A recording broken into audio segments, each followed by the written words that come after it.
Armstrong, the all-American boy. Wave the flag for Hudson High, boys. Show them how we stand. Ever shall our team be champions, known throughout the land. Wheaties, Breakfast of Champions, bring you the thrilling adventures of Jack Armstrong, the all-American boy. Meeting of the Sideliners Club will please come to order. This is the first meeting of the Sideliners Club of the Air. I'll ask Larry here to tell you what it's all about. Okay, Larry, go ahead. Well, a sideliner is any normal fellow girl who's got natural ability in sports, but who just isn't in good enough physical shape to get on the team. Well, he's the fellow girl who's always sitting on the sidelines, watching his friends winning their letters and enjoying themselves plenty. And we want to tell the sideliners just how they can help themselves get out of the Sideliners Club, Mr. McCormick. And believe me, this is one club everyone wants to get out of. Swell idea, Larry. Go ahead. Well, if you're a sideliner, just because you haven't put yourself in tip-top physical shape, I think I've got a mighty fine piece of advice for you. Get yourself a regular year-round training program like Jack Armstrong's personal training rules. Here they are. 1, get plenty of fresh air, sleep, and exercise. 2, use a lot of soap and water because cleanliness is mighty important to an athlete's condition. 3, eat a breakfast of champions every morning. And say, that rule number 3 is plenty swell. In the first place, a breakfast of champions, that's Wheaties, milk, and fruit, tastes like a million. Honest, I don't know of any other breakfast dish that's got such a keen flavor as a breakfast of champions. Is that all, Larry? Oh, gosh, no, Mr. McCormick. You've said yourself that Wheaties give us all of the well-known essential nourishment of real whole wheat. And from what I've learned in school, that's a lot of doggone good nourishment. Yes, Larry, a breakfast of champions gives you a lot of good bodybuilding nourishment. The kind an athlete needs to help make him a real winner. And that's just what our Sideliner Club needs to know. And listen, don't put off training.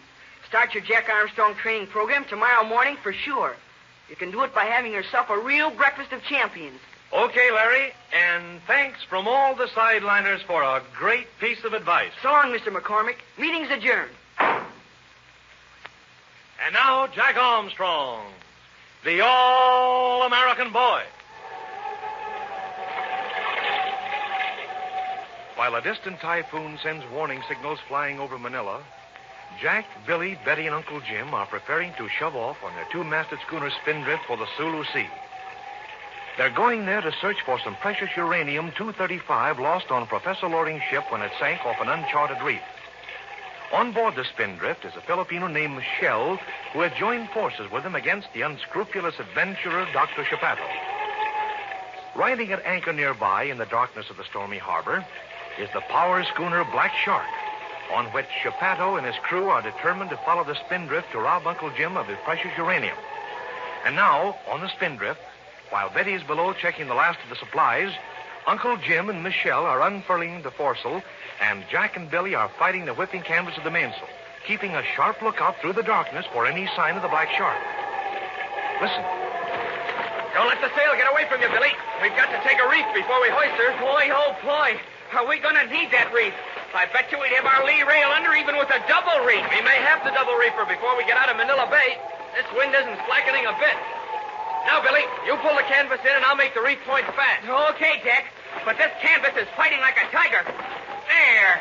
Now you can fasten him. I'll work fast, Billy.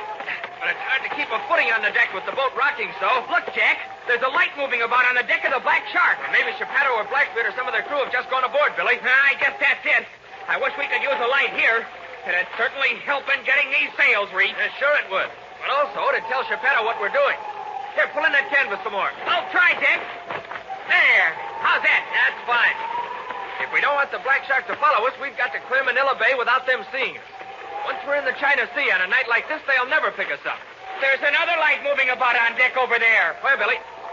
Oh, I see. One's forward and one's aft. Jump on Jupiter, Jack. Do you suppose that I was means... just thinking of that, Billy. I'll bet they're getting their sails reefed, too. They're going to be all set to slip their moorings in case we try to make a getaway. But they wouldn't need sails, Jack. They've got their diesel engine. Their sails will help, Billy. They can sail as fast in this wind as they can go under power. And the sails will steady their ship, too, and get ice. Then that's just what they're doing, Jack. They're getting ready to follow us. They don't know yet that we're going, Billy. They can't see us. We haven't got a single light shining aboard. Even Betty's working with a shielded flashlight below. Well, I'll bet $1 to a donut they'll have some way of finding out. They'll guess that we might try and slip out tonight in spite of the typhoon. Yeah, we'll try and get out without their knowing it, Billy. There, that's the last of the mainsail, Reef. The big sail's all ready to go up. Here comes Uncle Jim and Michelle. They must have the foresail reefed, too. Ahoy there, Jack. How's the job coming on? She's all reefed, Uncle Jim. We can hoist her any time you say so. Good. Michelle and I have put tucks in the foresail and jib. Say, what are those lights on the Black Shark? We were just talking about them, Uncle Jim. We think that they're getting their sails reefed, too. I shouldn't be surprised. They're not going to take a chance of our slipping away from them tonight. Though I'll warrant that Chapato and his crew aren't too happy about putting to sea with that typhoon playing around down south. But they won't be able to see us when we shove off, Uncle Jim. No, I don't believe they will, Jack. We couldn't see them now if it weren't for their cabin lights and those lights on deck. Well, if Betty's through checking that list I gave her, we can slip our moorings and get away. Here's Betty now, Uncle Jim, just coming above. Hi there, Betty. Is the list all checked? Everything's checked, Uncle Jim. My goodness, but I think we've got enough stuff on board to cross the Pacific. Well, we don't know how long this trip will take us, Betty. Jack, are all hatches battened down? All hatches are battened down, Uncle Jim. And Billy and I put extra lashings around the heavy stuff in the hold. And all lights are out, aren't they? We don't want to betray our move to Chapato and his men. There's not a light on the ship, Uncle Jim. Fine. Let's go below and get one final weather report on the storm. If the typhoon has changed her course and is heading this way, we won't shove off. Come along. Shall I shine my flashlight, Uncle Jim? Not on your life, Betty. I want the Black Shark to think we've all gone to bed. We'll have to feel around in the dark. Here's the radio. Hope there's a weather report on the air. There won't be anything else on the air, Jack. Everyone in Manila has the cold shivers every time a typhoon approaches the islands. I'll have a station in just a minute. No further There. reports have been received from the island of Cebu since communications were severed. But it is believed that the loss of life and property is tremendous. The center of the storm is now approaching the island of Panay, and it is believed the storm will strike out across the Sulu Sea. Gee. However, all vessels in Manila are warned to remain in port with steam up, since the path of the storm may suddenly shift to the northward. Reports from That's enough, vessels Jack. bound Turn it for off. Manila. The storm center is still moving westward, Uncle Jim. But they're warning all vessels here to stay in port, Jack. Gosh, the typhoon may start north at any moment. It may, Billy, but we'll never have a better chance than this to lose the Black Shark. And now everyone on deck. We're going to shove off. Those lights are still moving around on the deck of the Black Shark, Uncle Jim. If we can get clear of the breakwater here before they get started, Jack, we'll be pretty safe. Manila Bay is a big place on a dark night. Uncle Jim, look off the port side of the ship. Is that just a shadow in the waves, or what? I see it, Betty. Do you see it, Uncle Jim? It's too dark to see anything, Jack. Wait a minute. There is something there. It's a small boat, Uncle Jim, and there's somebody in it. He's trying to row closer. Flash that light there for a second, Betty. Just for a second. All right, Uncle Jim. There, look, there's a Filipino in the boat. Turn the light off quick. Michelle, did you recognize the man in that skiff? We know him, Captain Fairfield. He come from Black Shark. He comes from the Black Shark. Then he's one of Chapato's crew. Jumping crickets. What does he want here? I know what he wants, Billy. Chapato sent him here to see if we were getting ready to shove off. I think you're right, Jack. Now he's going to go back and tell Chapato that we're about ready to start. Then they'll follow right along with us. We won't lose them after all. I'd give a pretty penny if we could keep him from getting back to the Black Shark until after we cleared the breakwater. Hey there, Michelle. What are you going to do? Well, I'll be... Look, Uncle Jim. Michelle has dived overboard. Oh, I can't see him. He's swallowed up by the waves. Flash your light on the water, Betty. See if you can pick him All up. right, Uncle Jim. There he is. He's swimming toward the skiff. He's climbing into the skiff. What in the world? Jack, do you suppose that Michelle is double-crossing us? Do you reckon he's going back to tell Chapato of our plans? I don't believe it, Billy. I'd trust Michelle anywhere. Look, he's in the skiff. He's knocked the other man down. He's picking up the oars. Why, he's rowing back to us. Douse your light, Betty. He can see us all right. You don't want to give Chapato any hint of what's going on. I know what Michelle is doing, Billy. He's going to keep that chap from giving the alarm to the Black Shark. Didn't I tell you we could trust him? But what can we do with the other man? We can't take him to the Sulu Sea with us. Gosh, all fish hooks, Betty. We don't have to take him to the Sulu Sea. We'll just take him with us a little way and then let him go. No, we won't, Billy. We're not kidnapping anybody, even for just a little while. Michelle, come back on board and let that man go. But Captain Fairfield, me hit him hard. He no can row. Did you hear that, Uncle Jim? Michelle has knocked him cold. Well, that's different. We'll bring him aboard, bring him to his senses, and then send him back. Lend him a hand, Jack. Come on, Billy. Help me get this man on board. No, okay, Jack. Here, Michelle's alongside now. Hey, what a punch you carry, Michelle. Me hit him plenty hard. Grab hold, Billy. Okay, up we go with him. There. Lay him out here, Jack. Let me look at him. He's all right. He'll come to in a minute. Tie your skiff astern, Billy. We let him go when he comes to. But we don't have to wait, do we, Uncle Jim? No, Jack, we can start now. He'll come to before we hit the harbor breakwater. You and Michelle go forward. Stand by to slip the mooring. Billy and I'll hoist the mainsail. Aye, aye, sir. Come on, Michelle. Lend a hand forward. Say, Michelle, is there anything you can't do? You can swim like a fish. You can fight sharks. You can hit like a prize fighter. What else can you do? Me do many things, Senor Jack. Me sail boat, too. Me sail Filipino schooner. I'll bet you've never sailed a Filipino schooner in a typhoon, Michelle. No, Senor Jack. Only crazy people take boat out in typhoon. That makes us pretty crazy, doesn't it? You're right. But me go anywhere you go. Atta boy. Now, lend a hand here. You pull in the mooring lines from that buoy and I'll untie her. We'll let her go the moment Uncle Jim gives the word. All right, me pull hard. That's the ticket. There, she's untied. I'll take a turn around the bit until we get the word to let go. Captain Fairfield, pull big sail up now. Feel the ship heel over, Michelle? Boy, what a time we're going to have. Me no like. But me trust Captain Fairfield. Me trust you. And we trust the spindrift, Michelle. Typhoon or no typhoon. There, the mainsail's up. Slip the mooring, Jack. Hoist the jib. Quick. Aye, aye, sir. Come on, Michelle. Let's get the jib up. Throw out that line and I'll take the halyard. We got it, Senor Jack. Up we go. Pull in that jib sheet, Michelle. Atta boy. You good sailor, Senor Jack. You know what to do. You're not bad yourself, Michelle.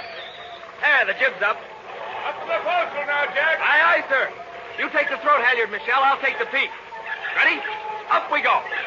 Boat lean way over, Senor Jack. That's all right, huh? She'll lean further over than this when we get outside, Michelle. But don't worry. The spindrift can lay over on her beam's end and still come up for more. Filipino schooner turn over then, Senor Jack. But a Filipino schooner hasn't a heavy keel, Michelle. There, the forecastle's up.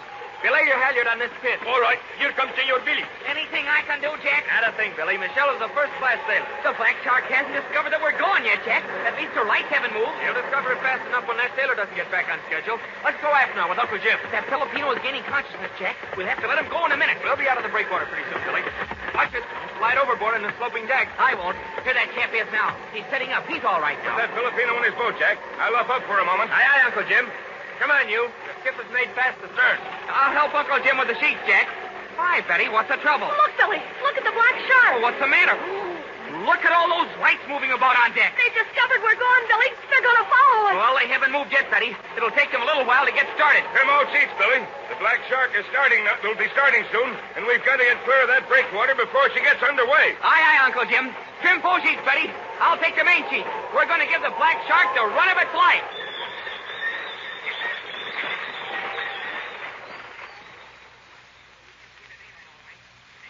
So they're underway at last. With reef sails and lee rail awash, the Spindrift is heading for the Sulu Sea. But the Black Shark will soon be underway, too. And with her diesel engine, she'll be able to overhaul the Spindrift in a headwind if she can find her in the darkness of Manila Bay. There's an exciting drama underway and a terrific typhoon playing around in the offing. There'll be plenty of excitement aboard the Spindrift when she claws her way into the China Sea, so listen in, all of you, at this same time tomorrow for another thrilling episode of The Adventure of the Sunken Reef with Jack Armstrong, the All-American Boy. Look, here's a mighty swell idea I like to pass along to you. Tomorrow afternoon, when you get home from school, hike out into the kitchen and help yourself to a heaping big bowl of those extra good Wheaties flakes. They've got a super special flavor that makes them just right for an afternoon lunch. Try Wheaties tomorrow. Have you tried Wheaties? They're whole wheat with all of the bran. This is Franklin McCormick saying goodbye until tomorrow for General Mills, makers of Wheaties, Breakfast of Champions, who have just presented another episode of Jack Armstrong, the All-American Boy. So just buy Wheaties, the best breakfast food in the land.